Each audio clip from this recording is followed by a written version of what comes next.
Welcome to Written and Read By, Episode 2, Heat, by Nick LaMendola. In the cold desert of the north, they are stranded, trapped under the weight of the rusting technology that they may be unable to revive. As best they can tell, they are alone, 11 men and the girl that became their cargo when they dug her out of the ruins of the city a year before. One more dry winter approaches. The tricky thing about the apocalypse is, it's hard to tell if you're looking at its nasty face lumbering towards you, or the big pimply ass it drags behind.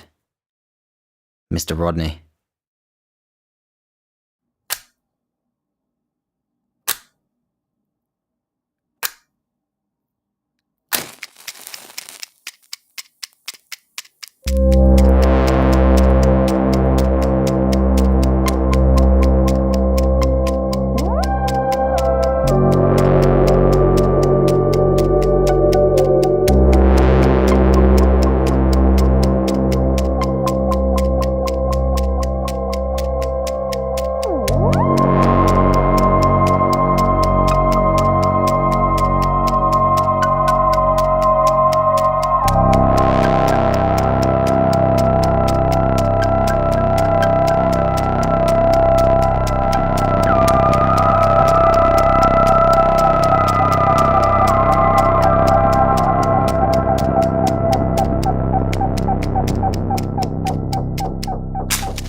She walks through the arid woods, humming.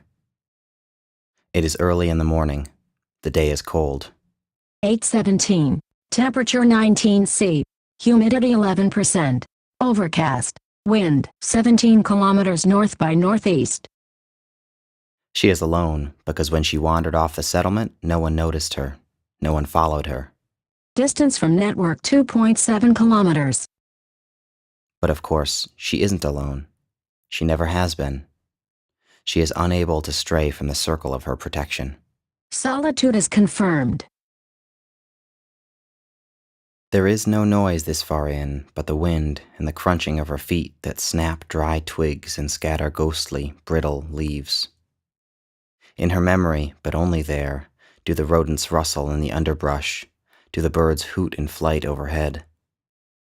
The gusts whistle their way through the labyrinth of gnarled trunks whose last skyward stretch of a green, blooming canopy was. Here her flea would have interjected a date if she hadn't forbidden it from mentioning the storm. She unhooks the cap on her canteen and takes a sip of recycled water before replacing it and continuing on her meandering path. 413 milliliters remaining. She itches the back of her neck where it is nestled like a thistle, burrowed under her skin where it can stay warm, compiling for her its data, distracting her with its reports. Blood pressure 137/85. Average blood temperature 35 C. Iron, low. It urges her deeper into the trees, its intuition programmed to maintain their symbiosis, to keep her out of harm. It often hints to her that without it, she would be nothing, fearful of a reciprocal argument. Her constant conversationalist, it tacks onto the end of each of her thoughts its blithe, factual addenda. Distance from destination 1.5 kilometers. With her flea, she is never alone.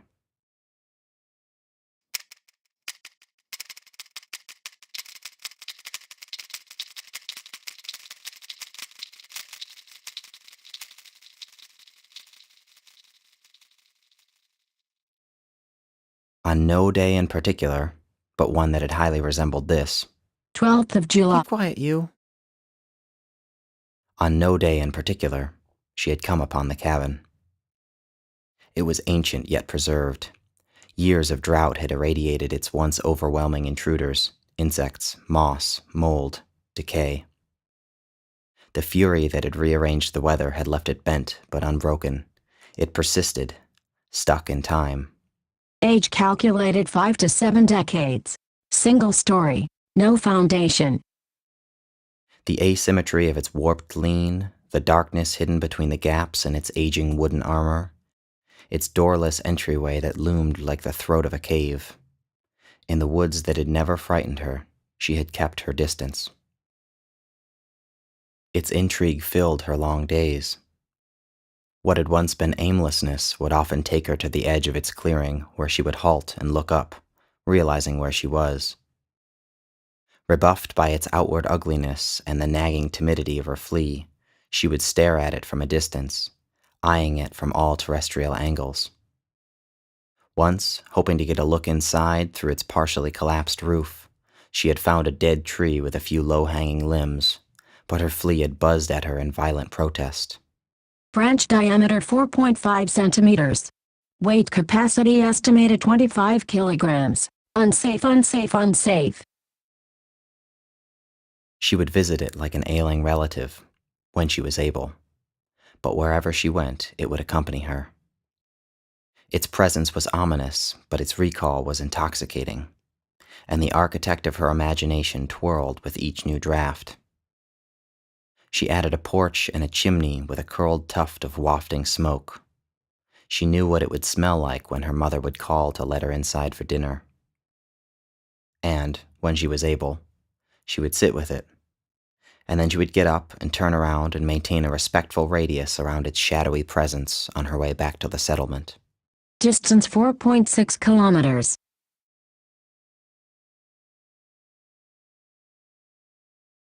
When she gets back, the men will barely notice her amidst the bustle of the end of their working day. She will scamper under them, avoiding their tremendous footfalls like an ant in a rainstorm. The light of the low-hanging sun will be meek, obscured by a listless veil of dust and ash thicker than even the carbon churnings of mighty industry once kicked up. She will pass through the reek of the stagnant outhouse and into clouds of simmering broth wafting through the vents of the dilapidated trailer they use as a kitchen. She will scurry around the luminance of the battered shed filled with the tanks that grow their food, humming on her way back to her hut. She will pull back the tarp and nestle into her sleeping bag and project a sequence of images of the many things she loves onto the walls of her mind as she waits for the buzzing on the back of her neck that will signal dinner. Current time 17:24. Next meal in 36 minutes. The men will pause as she flits beneath them, shouldering heavy lumber or rusty, scavenged appliances, soothed and perplexed by her tiny, fleeting presence.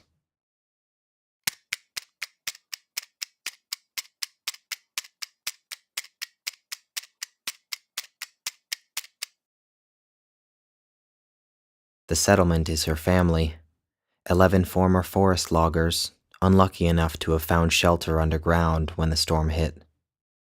When the winds quieted, they emerged to explore the crumbled waste of their city. They found a little girl, half frozen in the ashes, shivering and alone. It took hours to coax her from her hiding place. In the weeks that would become months, they would forage and scavenge, and they would build a semblance of a home in the rubble. When they had found the solar generator intact and working, things looked like they might turn out okay. When they were able to fix an old electric kitchen stove, their hearts and thoughts swelled with optimism. When the winter came, and it brought with it its endlessly sinking cold, they huddled and they waited. As the months wore on, they began to accept that the snows were not coming. Mealtimes are the only parts of the day when the sporadic droplets of their words converge into a trickling conversation. The men fantasize, but they do not reminisce about life before the storm. Grief having long ago beaten them, they avoid topics of who they once were and who they once held on to. "This is no place for a child," they will murmur to themselves as they watch her scuttle back out through the kitchen door. "This is no place for anyone," they will reply.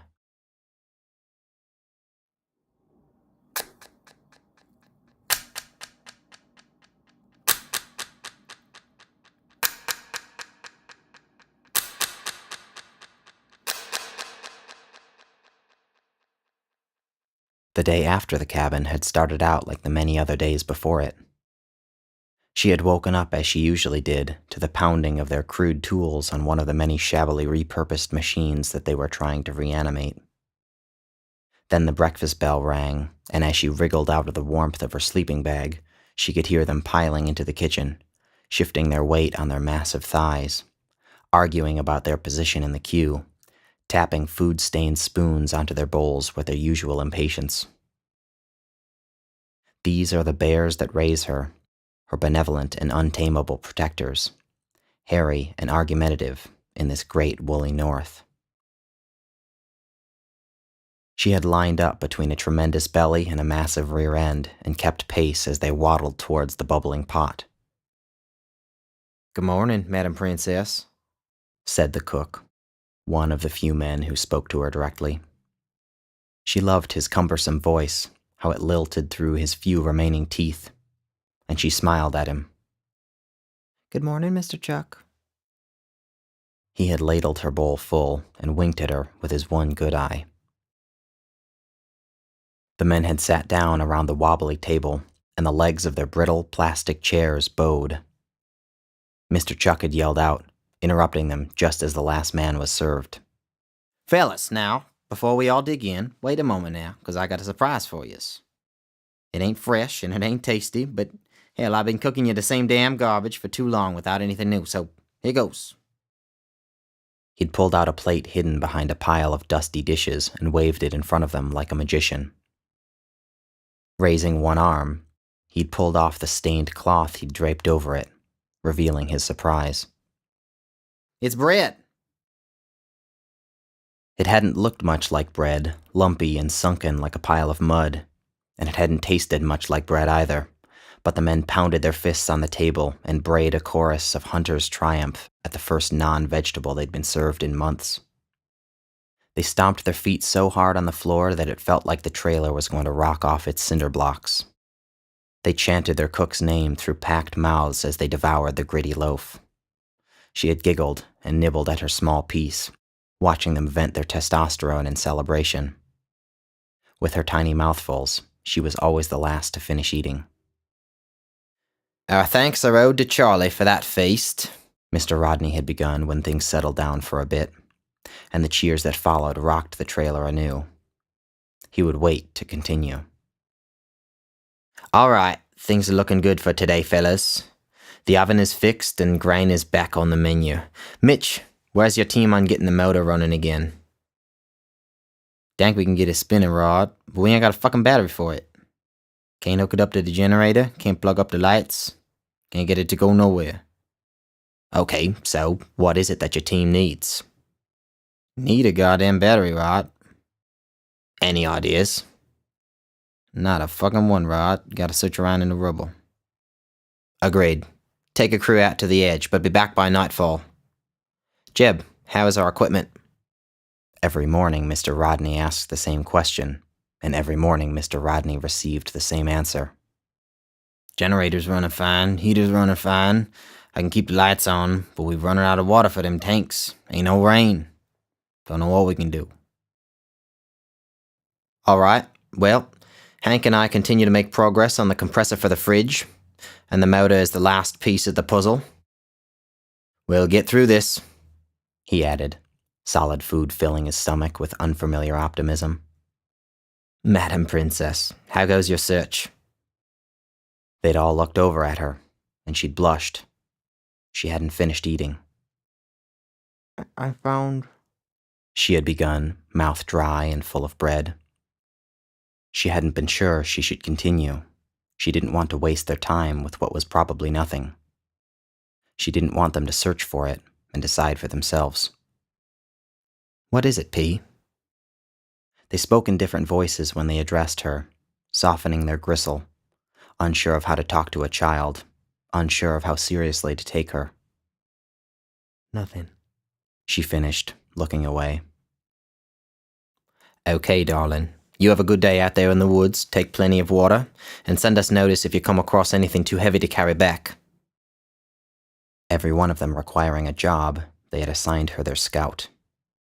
She'd wander the trees, returning at night empty-handed, as they all expected her to be, and occasionally during the day, if they thought about it, they'd send her a message to check on her. But she was mostly on her own. "All right then, let's get to it," Mr. Rodney had said, and they had stood up and filed out of the trailer.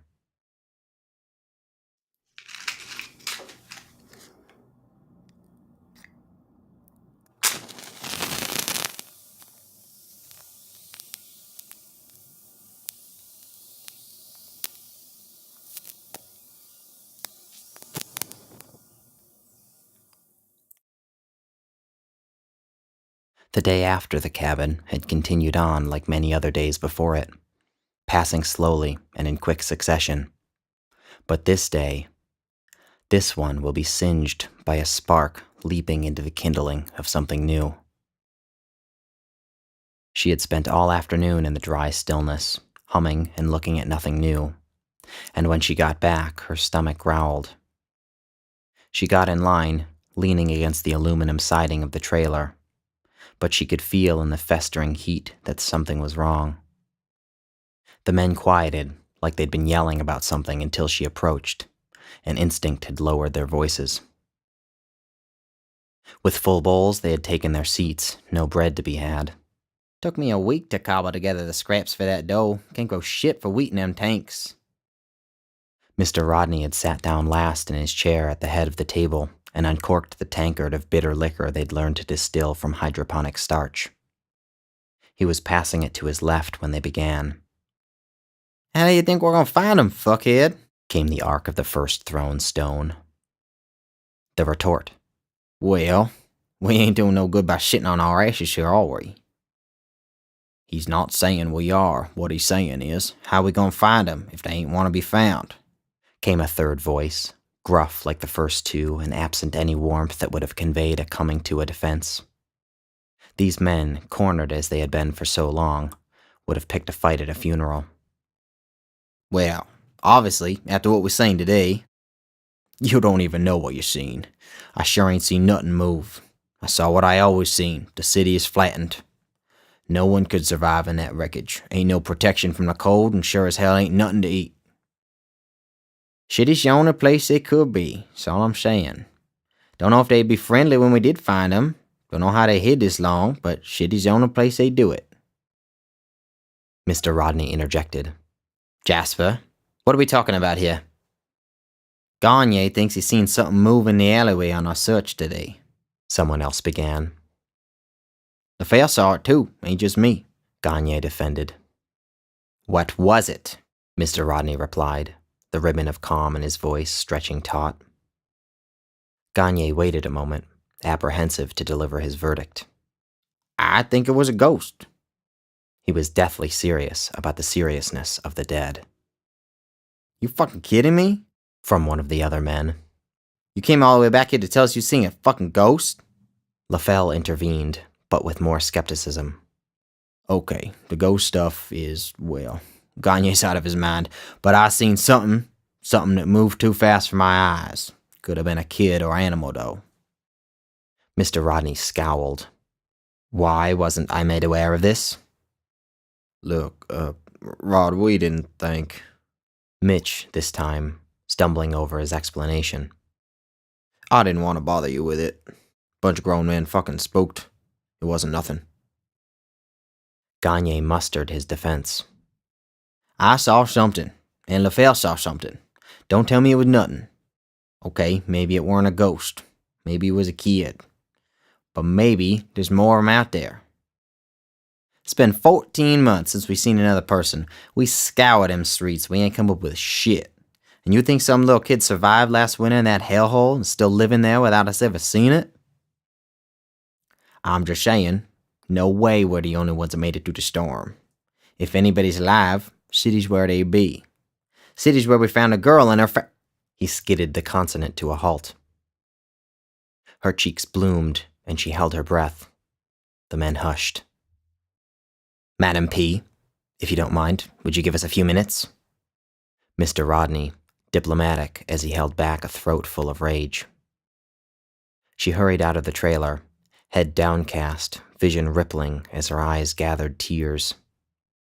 The screen door slammed and she stood outside, holding herself in, unsure of what to do next. Do not mention the girl's family in front of her, she heard Mr. Rodney take over, apoplectic. She wiped her eyes and they stung. She looked down at her filthy hands, smeared with salt water and grease. Proceed to hut and await further instructions. She wanted to visit the cabin, to get away from everything and lay in the low light on the border of its shelter. But her last days in the city were a fog, and if the men could give her something, anything about what had happened to her family, she couldn't give up the chance to overhear it. Despite her flea's vibrating objections, she burrowed into a hole beneath the back side of the trailer, lying in the soot, inches below their clomping boots, breathing with the shallow lungs of a mouse. You think we're gonna find anybody like we found a girl? We got her before the winter. Use your fucking head. Anybody without heat would have froze. Yeah, Gagne, how do you think they went this long without being spotted, huh? Tunnels? He suggested before he'd thought about it. Tunnels? You fucking idiot? The outrage was as close to speechless as they'd get. Okay, someone else took over. So, say they're out there. How are we gonna find them? We gotta search. We gotta look for them before they find us first. They can't find us. We turned off our location broadcast. Nobody can scan for us. Gagne, desperate to earn back his dignity. You are some moron, you know that? A flea is a network, you numbnuts. It can be hacked. Someone with some smarts could find us. They could break into the satellites and find out where we are and take pictures of our camp, or even maybe just walk to 5K from the burnout city and see us with their fucking eyes. We'd be goats in an oven. Yeah, Rod, why are we still stuck in this shithole anyways? A rattling of discontent swelled from the ranks. All right, I've had enough. And he smacked his palm on the wall to quell the burgeoning insurrection. You're all staring up at me like I made the decision to set up this camp. But let me remind you that we paused in this spot only because this is where we found the generator. I think we all remember that last winter was hell, and this one doesn't bode much better. But I'll say this. 1. We haven't seen a soul in 1 full year. Best guess is that we're the only living things anywhere near this place. But 2. Leave the camp for more than a few days and you're dead. There is no water out there, period. Gagne, if you'd like to scour the burnt streets looking for your ghost, that is your prerogative, but you will take with you none of my water. The room paused until a defense sputtered to life. Rod, you're just... searching for the words. I'm not gonna die in this place, goddammit. Which riled them. Well, what are we waiting for? Gagne asked, swelling with the rise of fanned heat. What are we gonna find? What are we gonna fix? The little water we have is running out. We can't recycle it forever. If that generator breaks, we're all fucked. Murmuring became yelling, and again Mr. Rodney tried to stamp it out. If the generator breaks, we'll fix it. Rising out of his chair as he felt the room turn on him. Fine then, Rod. You stay here. Keep eating this rotten food and praying for rain, waiting for that girl to start bleeding so you two can repopulate the countryside together. But I won't. I need a real bed and a real woman and some real meat for dinner afterwards. Beneath them, she squirmed in the dust. Her flea, in its own panic, chose not to explain the man's words. I'm taking a rifle and some beans and a tent. I'm going off to find something or somebody to eat. And I'm going tomorrow, at first light. Which one of y'all pansies is going with me? A roar erupted that Mr. Rodney could not quash, and it was followed by the sound of toppling furniture and thick skulls knocking into thin walls. Dishes and glasses shattered as they downed their liquor. The violence of their caged herd and its echoing thunderclaps blurred the line between riot and celebration. The trailer quaked above her head, groaning under their weight. Flee. She scurried out from under the floorboards and raced through the dust back to her hut, where, if she would have hidden, shivering, waiting for sleep, things might have eventually calmed down. But when she heard them barrel through the trailer door and spill out into the night, she ran for the trees.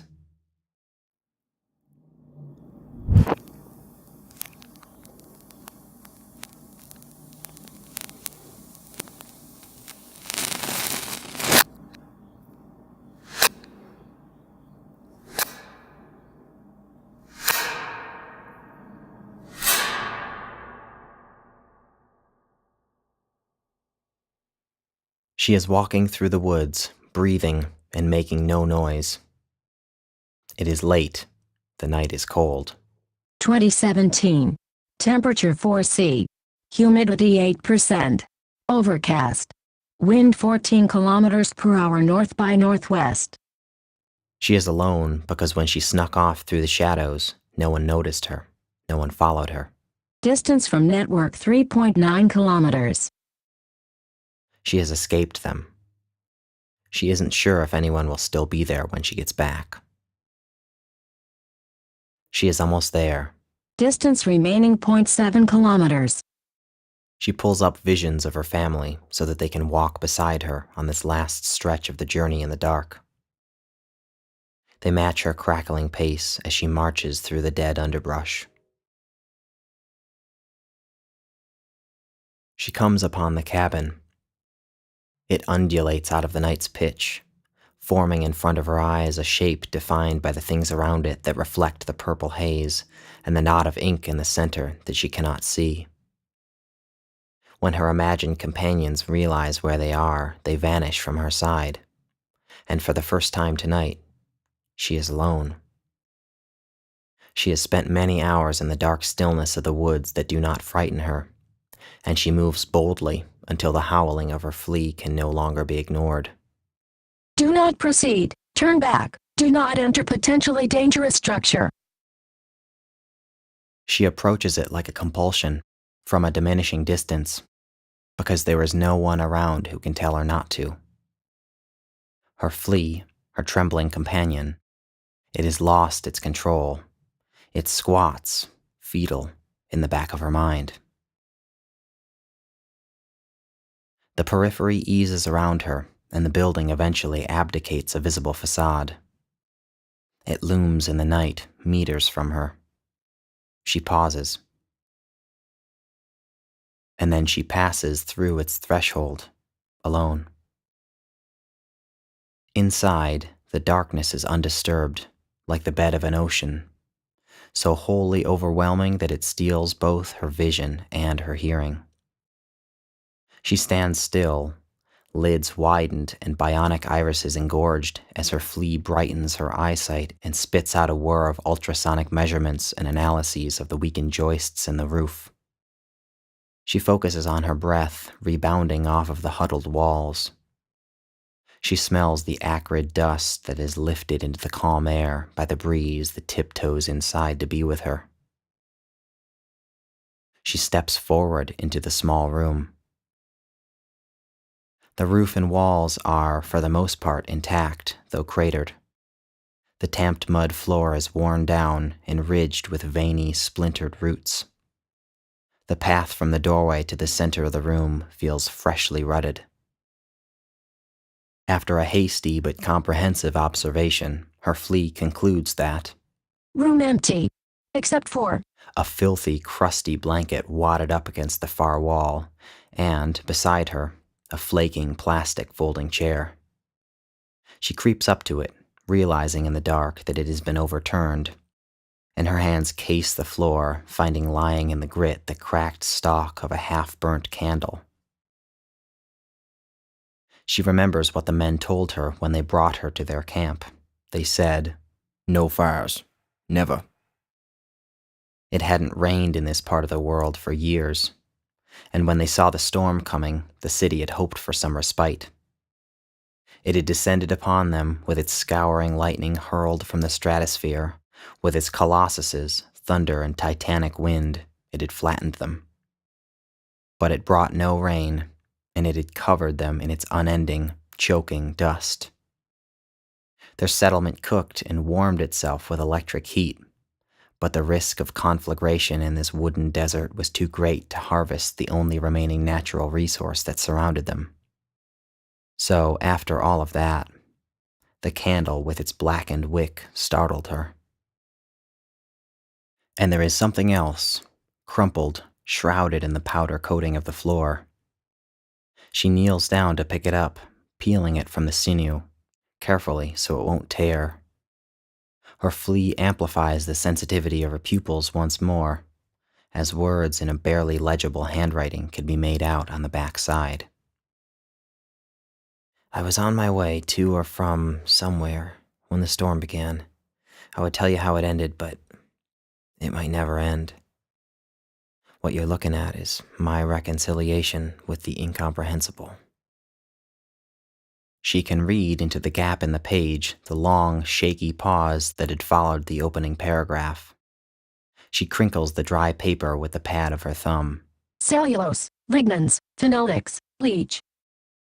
She looks off, as the writer might have, into the twinkling particulates that sift silently through a vector of light pouring in through a shattered window.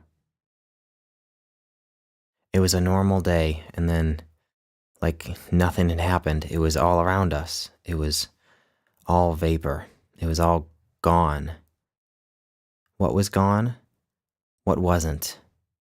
I hid in someone's basement while the wind ripped the roof off of the house, and then the floor above my head. I should have been carried away. I should have been dropped from the sky. I should be dead. Everyone I know. Here a chunk in the paper is missing, and she stops to exhale, revisiting that day that she has for so long prevented herself from thinking about. She tries to recall the last time she saw handwriting on paper, and silences her flea when it begins to suggest to her the answer. I just wandered around the wreckage, and everything was gone. Everyone that had anything worth saving must have gotten out when they heard the news, because there was just nothing left. I kept looking at the skyline I used to know, kept noticing this deja vu, but it wasn't like anything was repeating. Exactly the opposite. Nothing was. Looking at the city now is like looking at a photograph of a person I've never met. Its features should be recognizable, but there's nothing in its face I can recall that I can hold on to as familiar. My flea kept buzzing at me, kept searching for signs of life and calling out signs of death, until I couldn't take it. I had to turn the lights out. I couldn't silence it. I couldn't keep it inside of me. I tore at the back of my neck. There was blood everywhere. It feels silly to see that written down, but it's true, there was blood everywhere. I remember telling myself, slow down now, breathe, but I couldn't remember the word for it. I couldn't even think of my God-given name without that damn thing drilled into my spine, and I was free of it for the first time I'd known. I felt like I was having a stroke, like halfway through drowning I realized I could breathe in the water. Like warm milk or, well, whatever the metaphor, I would call it a religious experience if I thought it had left me with anything affirmational. The flea is your birthright, Her father had told her. the inalienable privilege that unifies every human being on this planet, the triumph of a civil society, the end to exclusion, the end to isms. He had sounded regal, describing it to her on their way to her procedure. She retained no memories from before that moment because it had reorganized her, and without it, her filing had no structure. In these withered years, He had said, incessant data and instantaneous communication are essential to our survival. It conjured for her that thought whenever her mind meandered into doubt. It played and replayed that monologue with indelible vividity, until she couldn't have imagined it ever not having happened. This isn't for me. It isn't for you. It's a testament for the gods, as my elevated middle finger to the universe. I haven't found the courage to take my own life. I will hold out in this hell. Until one day when, poof, it all goes up in smoke. If you knew I was here, you'd all be coming for me like a pack of dogs. If the man had been waiting for her to reach the end of his scratched deposition, if he had been watching the whites of her eyes stumble to the bottom of the page from his cloaked corner, he timed it perfectly. His hollow cough shoots out from under the sooty folds of the blanket that hides his starved frame. It cleaves the thickness of the silence so abruptly that she falls back into the wall and screams in a cannon fire of panic. She screams, and she cannot stop screaming. Her flea bursts in her ears and shoots into the world, wave after wave of messages coded with warnings of emergency and pleas for rescue. All of the men, the meeker tucked into their bunks and those that were still wandering around camp, drinking and fighting, they all look up at once and break out in a sprint towards her location. Her lungs heave and her legs kick up dust into the air as she grinds her heels into the floor, scooting herself into the corner. But the lump of blanket does not move, and all goes once again still. She remains where she is, curled and quivering and silent, as she tries to contain the echoing calamity that is her beating heart. For a while, nothing happens. And then comes a second noise from the far wall, a gurgle, barely audible but unmistakable, a hollow, throaty, "Please." She doesn't know what to do.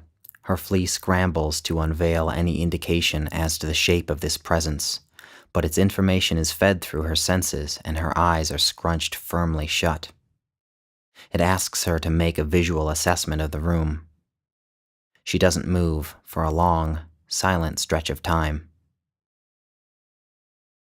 When she finally opens her eyes, she does so one lash at a time, and she sees the room the way she had left it, empty but for the crumpled blanket. Then, one more cough. Male human age estimated 25 to 40 years, height estimated 174 to 186 centimeters, weight estimated 60 to 75 kilograms, severely dehydrated, threat is unclear, remain stationary and await help. But, although she cannot remember life before her implanted guide, she realizes that to make this decision she will have to draw upon a more primal, more human instinct. She inches out from behind her knees. She creeps over toward the lump on the floor, because if it had wanted to spring on her, it would have already done so. It hears her approaching footsteps, and it rustles in its confines. She has to clasp her hand over her mouth to hold in another scream. She nears it, and listens to the rattle of its breath. She decides to face it. As she pulls back one edge of the blanket, there is revealed a matted, foul-smelling head of hair. It is followed by a forehead so covered in dirt that its texture isn't discernible as skin, and finally, a pair of eyes, pink and ghastly with terror. She is looking upon the face of a man whose luck has followed him through many atrocities and is very nearly depleted. He is haggard, he is skeletal. He is as alone as any person has ever been. "Water," he pleads, and for the first time it occurs to her that this threat might have more to fear in her than she does in it. She fiddles with the clasp on her pack and holds out her canteen, but seeing him too weak to reach for it, she dribbles a stream over his nose and mouth.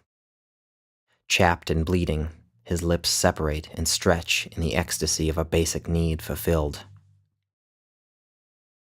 "Do you live with those men?" he asks after minutes in the dark, his papery voice startling her. "Yes," is all she can think to say to the person whose life splinters her expectations of what has become of her world.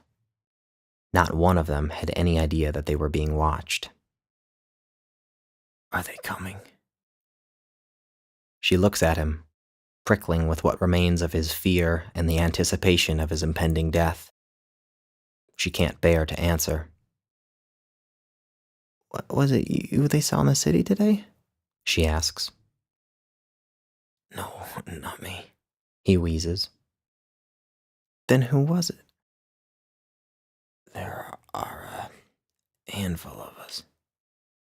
His words slip out of him, slowly, like sand beating between two palms. Where are they? But he says nothing, and she watches alerts dance through her vision, the many messages the rushing men are hysterically sending her.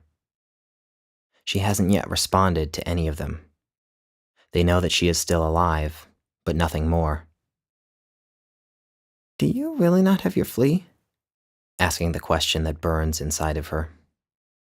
He twists his head to the side, and she sees an infected gash oozing from beneath his thinning hair. And when she has seen enough, he responds with a question of his own. Are you gonna go back with him? Her brain rings like a rock striking tempered steel, presented with the divergence of an alternative that she on her own could never have envisioned. Her flea's wailing is deafening. She pictures how quickly they will bludgeon him to death when they stampede through the walls. I don't know.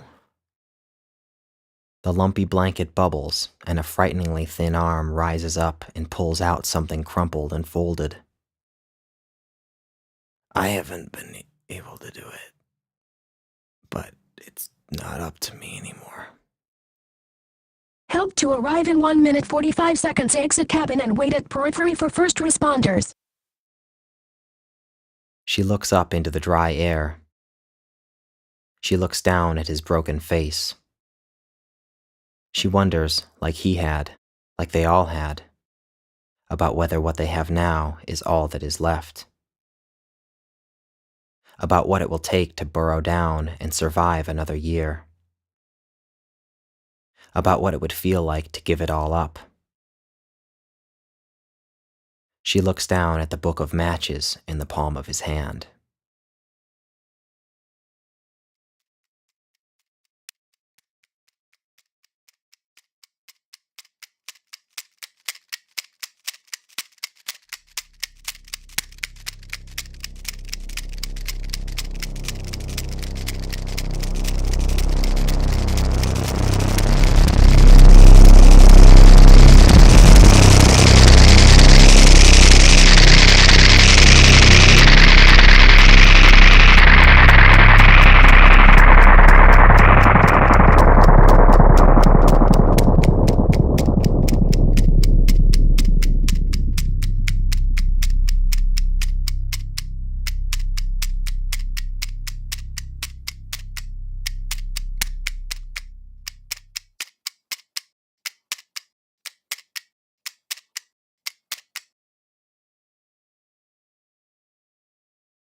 This has been Heat, Episode 2 of Written and Read By. Thank you so much for listening. As always, this episode was brought to you by Woody.